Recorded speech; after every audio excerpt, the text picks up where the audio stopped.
دربار تھا وہاں پہ اس کی گدی کا تنازع تھا کہ کون اس کا جو ہے وہ گدی نشین ہوگا.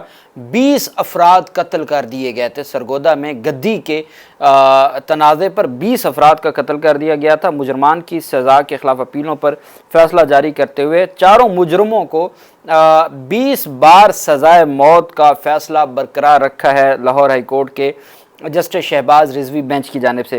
جسٹس شہباز رضوی کی سربراہی میں 2 رکنی بینچ نے 25 صفحات پر مشتمل یہ فیصلہ جاری کیا. حکومت کی جانب سے پروسیکیوٹر راہیلہ شاہد اس میں پیش ہوئی. فیصلے میں کہا گیا کہ جرم کی ہولناکی انصاف کی آنکھوں پر پردہ نہیں ڈال سکتی. عدالت نے صرف جذبات میں نہیں بلکہ صرف شواہد پر فیصلہ کیا. دربار پر پیش آنے والا واقعہ انتہائی ہولناک اور غیر معمولی نوعیت کا تھا.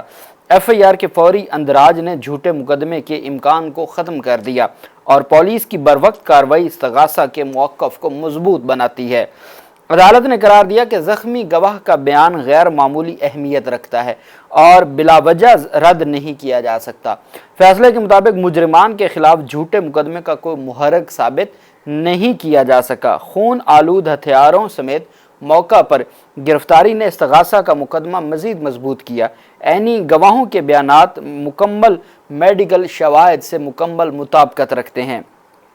ڈی این اے اور فورنزک شواہد نے ملزمان کو جرم سے جوڑ دیا. فورنزک رپورٹ کے مطابق مقتولین کے جسموں میں ایتھانول موجود تھا. نشہ اور مشروبات پلا کر مقتولین کو بے ہوش کیا گیا جس کی تصدیق فورنزک شواہد نے کی.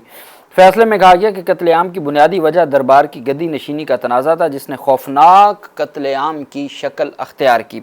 مجرموں کا محض انکار مضبوط عینی میڈیکل اور فورنزک شواہد کو رد نہیں کر سکتے. مذہبی مقام پر اجتماعی قتل سے عوام میں خوف، دہشت اور عدم تحفظ پھیلا. دہشت گردی ایکٹ کا اطلاق اس مقدمے میں مکمل طور پر درست تھا.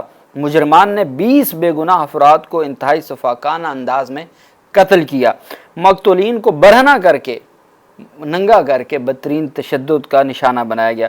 فیصلے میں کہا گیا کہ اس مقدمے میں کسی قسم کی رعایت انصاف کے تقاضوں کے منافی ہوگی. اجتماعی قتل جیسے شفاق جرم میں سخت ترین سزا ہی انصاف کے تقاضے پورے کر سکتی ہے. عدالت چاروں مجرمان کی سزائے موت برقرار رکھتی ہے.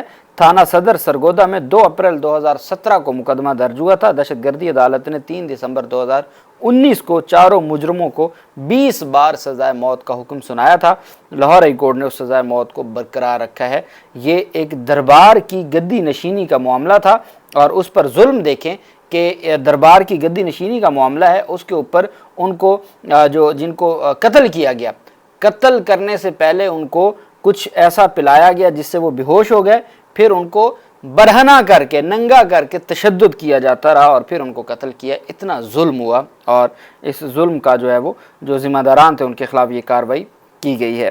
سندھ خیرپور میں ذخیرہ اندوزوں سے مبینہ ملی بھگت کا الزام تھا اور محکمہ خوراک کے 5 سینئر افسران کو ہٹا دیا گیا. وزیر خوراک نے گندم کی غیر قانونی ذخیرہ اندوزی کے خلاف کریک ڈاؤن کے دوران سامنے آنے والی سنگین بے ضابطگیوں پر بڑا فیصلہ کرتے ہوئے ذخیرہ اندوزوں سے ملی بھگت پر ضلع خیرپور سے تعلق رکھنے والے 5 سینئر افسران کو ہٹا دیا، جس میں فوڈ سپروائزر ہیں، اسی طریقے سے انسپیکٹر لیول کے افسران ہیں. صوبائی وزیر خوراک نے کہا کہ ملوث افسران نے کارروائی سے قبل گندم کے ذخائر خفیہ طور پر دوسری جگہ منتقل کرائے، جبکہ بعض اہلکاروں نے چھاپوں کی پیش کی اطلاع بھی ذخیرہ اندوزوں کو دی. آپ کو پتہ ہے کہ پنجاب اور سندھ میں گندم کی قلت کا معاملہ شروع ہو گیا ہے اور وفاقی حکومت کو لکھا گیا کہ ہم بیرون ملک سے درآمد کرنا چاہتے ہیں، اور یہ اس وجہ سے کہ چونکہ اپنے کسانوں کو فیسیلیٹیٹ نہیں کیا. اپنے کسان ایک تو کسانوں نے چونکہ ان کو اچھا ریٹ نہیں ملتا، انہوں نے اپنے جتنی جو ہے وہ گندم کاشت کی، اس کے بعد سرکاری ریٹ نہیں دیا، جس کی وجہ سے مافیا نے وہ اکٹھی کر لی.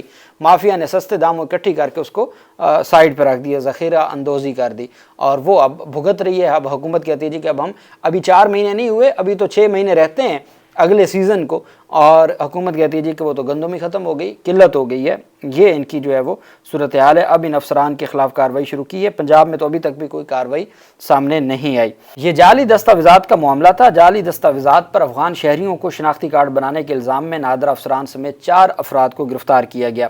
وفاقی تحقیقاتی ادارہ کی اینٹی کرپشن سرکل نے قانون نافذ کرنے والے اداروں کے ساتھ مشترکہ انٹیلیجنس آپریشن کے دوران جعلی دستاویزات کے بل بوتے پر افغان شہریوں کے لیے قومی شناختی کارڈز تک رسائی دینے کے مرتکب نیٹ ورک کو بے نقاب کر دیا اور کارروائی کے دوران نادر افسران سمیت 4 ملزمان کو گرفتار کیا گیا. ترجمان ایف آئی اے کے مطابق ایف آئی اے اینٹی کرپشن سرکل نے دیگر قانون نافذ کرنے والے اداروں کے ساتھ مشترکہ انٹیلیجنس بنیادوں پر کارروائی کے دوران افغان شہریوں کے لیے غیر قانونی طور پر جعلی دستاویزات بنانے والے 4 افسران کو گرفتار کیا۔ اس میں نادرا کے اسسٹنٹ ڈائریکٹر ہیں، ڈپٹی اسسٹنٹ ڈائریکٹر ہیں نادرا کے، اور افسران ہیں جو سارے معاملے میں ملوث تھے۔ ابتدائی شواہد سے یہ ایک پورا نیٹ ورک تھا جو افغان شہریوں کو پیسے لے کے شناختی کارڈ دیتا تھا، اور تمام سہولت کاروں اور مرکزی اداروں کو بھی قانون کے کٹہرے میں لانے کا فیصلہ کیا ایف آئی اے نے۔